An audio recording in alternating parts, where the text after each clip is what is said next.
28 footballer নিয়ে ASEAN কাপের camp শুরু করছে বাফুফে। প্রাথমিক স্কোয়াড ঘোষণা করা হয়েছে, তবে বিদেশের লিগে যারা খেলছেন তারা স্কোয়াডে যোগ দিবেন ফিফা উইন্ডো শুরু হলে।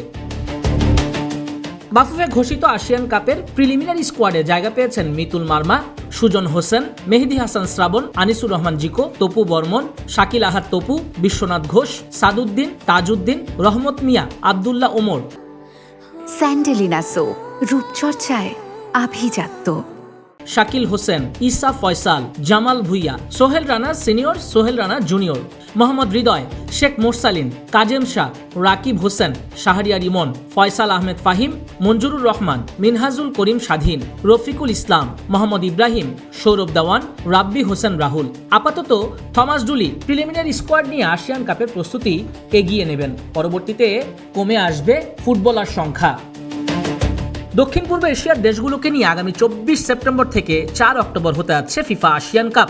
গত 13 আগস্ট ভারত এই টুর্নামেন্ট থেকে নিজেদের নাম প্রত্যাহার করে নেয় দুয়ার খুলে যায় বাংলাদেশের সামনে।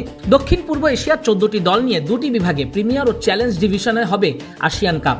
ইন্দোনেশিয়া প্রিমিয়ার ডিভিশন অংশের আয়োজন করবে এবং হংকং চ্যালেঞ্জ ডিভিশনের আয়োজক হবে। প্রিমিয়ার ডিভিশনে Indonesia, Thailand, Vietnam, Philippines, Malaysia, Singapore, Pakistan ও বাংলাদেশ খেলবে।